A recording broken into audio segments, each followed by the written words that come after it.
Treasured away within the remote region of the Caucasus mountain range, it beckons the worldwide climber to test his or her mettle among its glaciered ridges and moraines. Distinctive among the craggy peaks of snow and ice, Mount Elbrus is a massive, two-headed extinct volcano plastered in ice. Over 70 glaciers, large and small, cover the Elbrus Massif with 145 square kilometers of ice, in places hundreds of meters thick. The peak is often referred to as Little Antarctica. A climb on Mount Elbrus, an arduous climb with potentially brutal weather, is a good indication of how one's body will respond to more extreme altitudes such as Denali and Aconcagua, and it will truly test one's fitness. And while one might be tempted to glance past Elbrus toward grander peaks, its cold and violent wind and its sudden weather changes will immediately regain your attention. This is Elbrus, Europe's highest peak and the crown jewel of the Caucasus mountain range.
The majesty and wonder of Elbrus easily captures the interest of emerging and veteran climbers alike.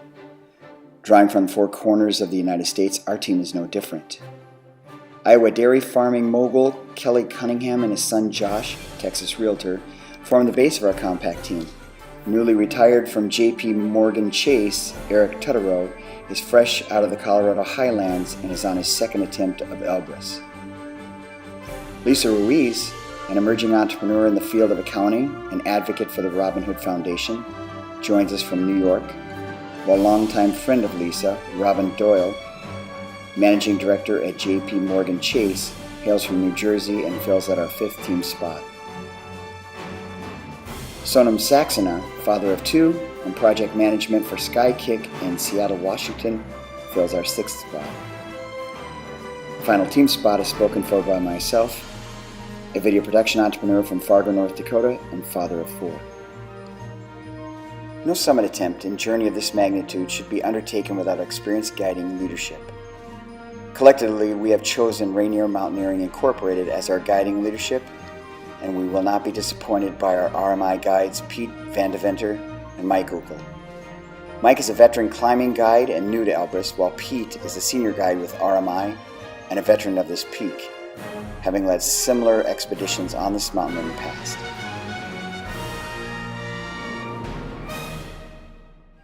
As a guide service, RMI guides have been climbing Mount Elbrus since the early 1990s. In their commitment to continually set the standard in mountain climbing excellence, RMI has hosted several expeditions each year from the south side of Elbrus, but only one annual expedition from the seldom visited north side. The north side will be our team's access point onto the mountain. RMI's promotional description of the North Route as a new, unique, and unmatched expedition to Europe's highest point is spot on. Our adventure begins 1,000 miles to the north of Mount Elbrus on August 1st in Moscow, the political, economic, and cultural heart of Russia. One of the most difficult aspects of an Elbrus climb can be just getting there. Several modes of travel and a significant amount of travel time are needed for climbers coming from continents other than Europe. Regardless of our point of origin in the United States, our team members will spend 24 hours just to arrive to Moscow. Good soup. I was on a trip to Nepal a couple of years ago, and I thought there's just no way that you can screw up chicken stew. But apparently there were like 5 different ways you could do it.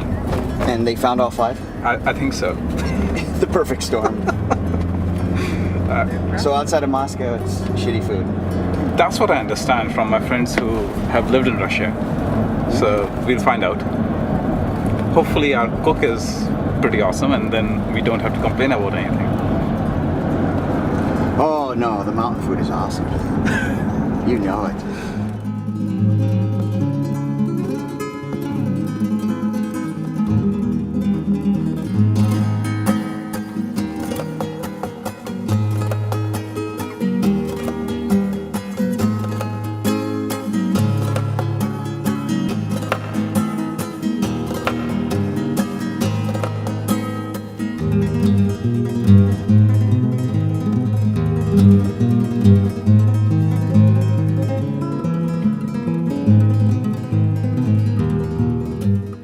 Checking into our hotel rooms at Park Inn Sidu in the heart of Moscow, we surrender our passports for additional tourist registration, attempt to acclimate to the drastic time change, take in the sights while prepping for our evening team meeting, and focusing on the expedition ahead.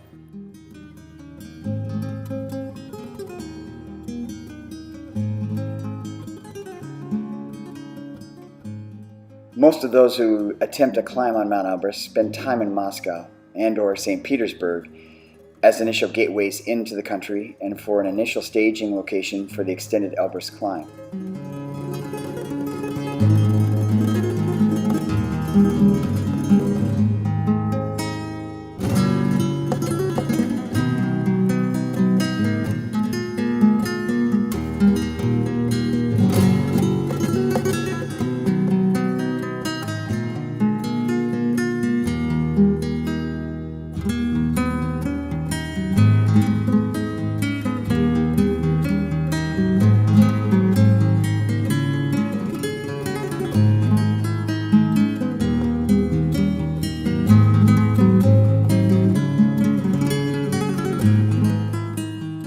even at initial glance, Moscow is not what we will experience in St. Petersburg at the conclusion of our expedition. Moscow is unashamedly the powerhouse of Russia, the epicenter from which authority and money radiate, with an overindulgence of cultural institutes, architecture, and statues to remind all of its power and wealth.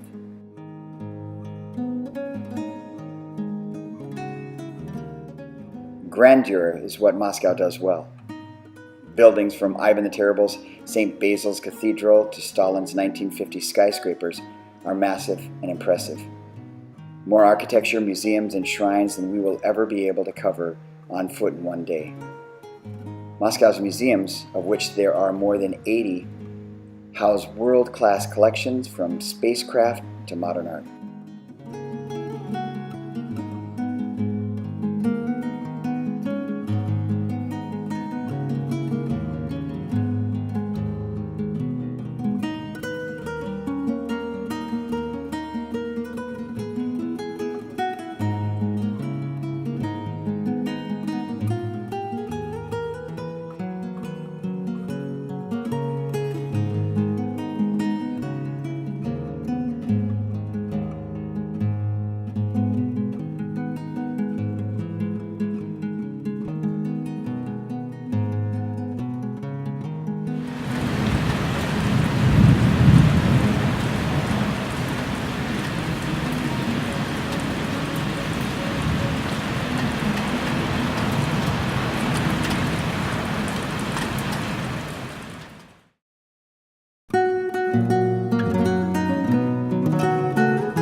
We will spend the majority of our first full day in Moscow's Red Square, a city square that separates the Kremlin from a historic merchant square known as Kitai-Gorod.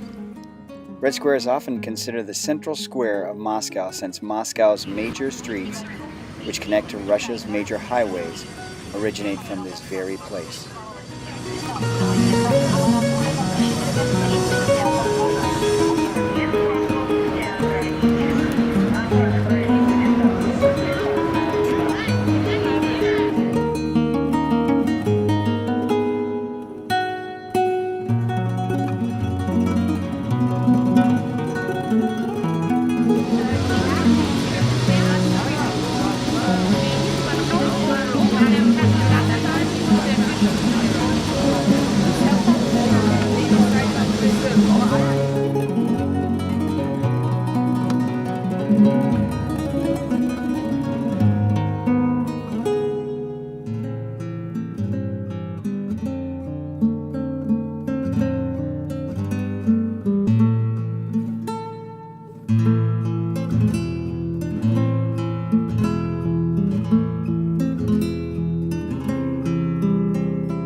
Table. Look at that. They just set her down. I think she likes you. I know it.